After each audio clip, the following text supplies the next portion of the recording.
बलिहार की बेटी हूँ। विगत 28 वर्ष से मैं भारतीय जनता पार्टी की सेवा कर रही हूँ। कई पदों पर रही हूँ।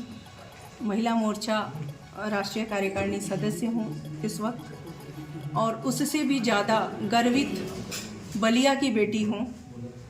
साथ ही साथ एक सैन्य परिवार की बेटी हूँ। तो सेवा नीति के भाव से आई हूँ। अगर भारतीय जनता पार्टी के शीर्ष नेतृत्व जैसा कि कुछ उन्होंने विश्वास दिखाया है, कुछ और दिखा दें, तो मुझे लगता है कि 5 वर्ष भी मेरे लिए कम पड़ जाएंगे मेरी सेवा करने में, और मुझे और भी उससे भी ज़्यादा का काम ज़रूर दिया जाएगा बलिया भूमि से। आज आपके द्वारा प्रेस कॉन्फ्रेंस का आयोजन किया गया है। क्या कुछ मुद्दे हैं, किन मुद्दों को लेकर आज अब बलिया आई हुई है, और क्या आपका चुनावी एजेंडा रहेगा, किस बातों को लेकर आप जनता के बीच जाएंगे? बलिया में मुद्दे बहुत हैं, लेकिन पहले मुद्दा जैसा कि महिला सशक्तिकरण के लेकर के मोदी जी का विश्वास हुआ है, तो मैं चाहूँगी इतने पुरुषों ने यहाँ पर अपना योगदान दिया है। पहली बार एक महिला को भी अपना कुछ सेवा करने का अवसर दिया जाए। इस क्षेत्र की जनता और शीर्ष नेतृत्व हमारे पार्टी के अगर मुझ पर विश्वास दिखाए, तो मैं महिला सशक्तिकरण पर एक ज़रूर इम्प्रूवमेंट कर पाऊँगी। मुझे पता है कि मुझे महिलाओं को सुरक्षा देने में, महिलाओं को आगे बढ़ाने में अगर मुझे मौका मिलेगा, तो मेरी बलिया की बेटियां किसी भी अन्य क्षेत्रों से पीछे नहीं रहेंगी। तो यानी मुख्य उद्देश्य बलिया में, यानी आपका आने का मतलब कि लोकसभा चुनाव लड़ना है, तो क्या भाजपा आपको टिकट दे रही है?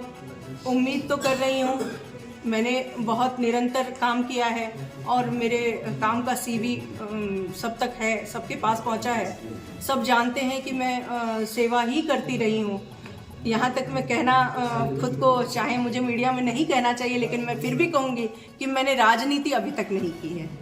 मैं सेवा नीति करना चाहती हूँ क्योंकि सैनिक परिवार से हूँ। तो इतने लंबे समय बाद आप बलिया में आई हैं जी, तो और लोकसभा चुनाव भी लड़ना है जी, तो बलिया के किन परिस्थितियों से आप रूबरू हुई, क्या लगा आपको बलिया में? बलिया के महिलाओं की जो परिस्थितियाँ हैं कुछ, ये अभी मेरे सामने आई हैं। और विगत जब कुछ वर्षों से मैंने बांध की स्थिति, पानी लगने की, कुछ और विशेष बहुत सारी परिस्थितियाँ जैसे आर्सेनिक वगैरह है, इस तरह की परेशानियाँ मेरे सामने में आई हैं। और मैं घूमूंगी तो मुझे लगता है कि मुझे परेशानियों का लंबा चिथड़ा मिलेगा, जिस पर मैं फोकस करूंगी, काम करूंगी। तो क्या ये चुनावी आपका पहला है, या इसके पूरे में भी आप कहीं से चुनाव लड़? मैंने कॉरपोरेशन का एक चुनाव लड़ने का प्रयास किया था बंगाल से, लेकिन वो चुनाव नहीं था, वो मेरी पार्टी को चैलेंज किया गया था, तो मैं उस चैलेंज पर खड़ी मिली थी। बाकी वहाँ भी रिजल्ट मेरा 2 दिन में मैंने जो गेन किया था, मुझे पता है। तो क्या कहना चाहेंगी बलिया की जनता से? आपकी शुरुआत होने जा रही है बलिया से, लोकसभा सीट के लिए आप तैयारी कर रही हैं। तमाम दिग्गज जो है आप ही के पार्टी से बलिया में मौजूद है। एक चुनौती भी होगा आपके लिए?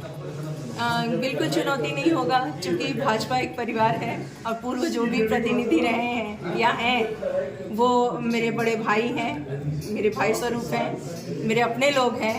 और जिस तरह मैं हमेशा से चुनाव में उनका सहयोग करती रही हूँ, या बतौर उनसे मेरा संपर्क आज भी अच्छा है, तो मुझे लगता है कि मेरे चुनाव में भी वो इसी तरह की सहभागिता करें। आप कितने साल बाद बलिया में? मैं बलिया में हमेशा आती रहती हूँ। अगर आपको भाजपा टिकट नहीं देती है तो क्या बलिया में रहेंगी? जो मुद्दे आपके दिमाग में है बलिया के लिए, क्या उन मुद्दों पे खड़ी उतरेंगी? टिकट न मिलने के बाद भी नेताओं की जिम्मेदारी खत्म नहीं होती है, या फिर आप वापस लौट जाएंगे? नहीं, बिल्कुल नहीं लौटूंगी। अब तो बिल्कुल नहीं लौटूंगी, क्योंकि अगर बलिया की जनता की, बलिया की महिलाओं की, बलिया के लोगों की अगर मैं कुछ सेवा बिना टिकट भी कर पाऊँ, तो मैं बिल्कुल मिलूंगी। टिकट मेरे लिए सिर्फ एक ऐसा मुद्दा है कि टिकट मिलेगा तो मुझे ये एश्योरिटी रहेगी कि मैं 5 वर्ष आराम से काम कर सकूं।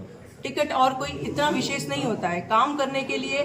जैसे फौज में अगर आप देशभक्ति करना चाहते हैं तो जरूरी नहीं कि आप वर्दी पहने, ठीक वैसे ही अगर मुझे अपने क्षेत्र की सेवा करनी है तो मुझे ज़रूरी नहीं कि टिकट मिले, पर मुझे ये विश्वास है कि शीर्ष नेतृत्व इस पर ज़रूर विचार करेगा। Thank you.